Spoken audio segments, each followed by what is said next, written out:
ফাঁস করব হাসিনাকে মারতে আমেরিকা থেকে কোন নেতা কত টাকা নিয়েছিল দেখুন। হাসিনাকে মারতে কোন নেতা কত টাকা নিয়েছিল দেখুন। তো আচ্ছা ঠিক আছে আমরা দেখি। তো নিউজের ভিতরে আমি ঢুকে যেটা দেখলাম, এই যে দেখেন আমার স্ক্রিনশটগুলো আমি দিয়ে রাখছি। তো সেখানে প্রথমে যে ব্যক্তির নাম উনি লিখেছেন সেই নিউজে দেখিয়েছে এবং তার অ্যাকাউন্টের স্ক্রিনশট সহ দেখিয়েছে, তার নাম হলো খান তালাত মাহমুদ রাফি। ছেলেটার নাম কি? খান তালাত মাহমুদ রাফি। তো এখন সে বলতেছে, নিউজে বলছে যে সে নিয়েছে হলো 11.094 বিটকয়েন। উনি কে বা কারা তাকে দিয়েছে তার অ্যাকাউন্টে 11.094 বিটকয়েন।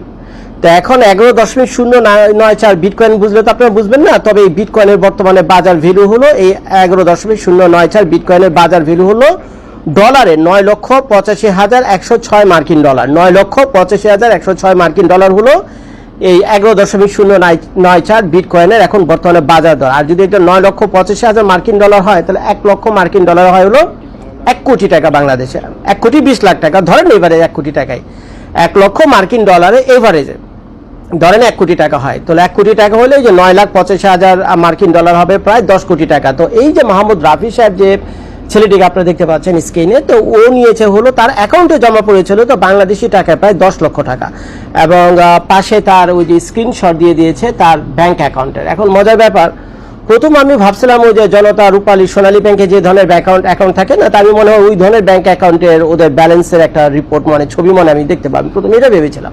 পরে আমি যখন ছবিটা বড় করে দেখলাম, পরে দেখি যে না, আসলে এটা সোনালী রূপালী ব্যাংকের ব্যাংক অ্যাকাউন্ট না, এটা হলো বিটকয়েন অ্যাকাউন্ট।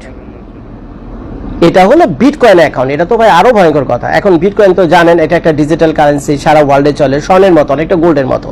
এটা কাগজে লেনদেন হয় না। তো হয়তো বা আমি জানি না কেমনি কি তারা বিটকয়েন অ্যাকাউন্টের কাহিনী কিভাবে খুঁজে পেলো, বিটকয়েনের কাহিনী তার এই ছেলের অ্যাকাউন্ট কিভাবে খুঁজে পেলো, কিন্তু তারা যে দেখাচ্ছে তো এটাও ভুল না, এটাও ভুল না। তো বিটকয়েন হিসেবে কেউ না কেউ তাকে তার অ্যাকাউন্টে এত টাকা দিয়েছে। এখন একজন স্টুডেন্ট, দেখেন অল্প বয়সী একজন স্টুডেন্ট, কত হবে হয়তো 25, 26, 30 বছর বড়জোর হলে হতে পারে, তার অ্যাকাউন্টে 10 কোটি টাকা জমা হয়েছে। তার অ্যাকাউন্টে 10 কোটি টাকা জমা হয়েছে এই 5ই আগস্টের ঘটনার আগে। এরপর আসছে হলো দ্বিতীয় আরেকজনের নাম, ওনার নাম হলো আসিফ মাহমুদ সজীব ভুইয়া, কম বেশি আপনারা তো সবাই এক নামে তাকে চেনেন। তার অ্যাকাউন্টে জমা পড়েছে 133.8 বিটকয়েন। 133.8 বিটকয়েন জমা পড়েছে হলো আসিফ মাহমুদ সজীব ভুইয়ার অ্যাকাউন্টে। উনি বর্তমান সরকারের একজন উপদেষ্টা, যার ডলারের অ্যামাউন্টটা হয় 1,13,80,943 মার্কিন ডলার। 1,13,80,943 মার্কিন ডলার। ভাই এত টাকা আমার মনে হয় আমার পক্ষে এই মুহূর্তে ক্যালকুলেটর দিয়ে হিসাব করা সম্ভব না।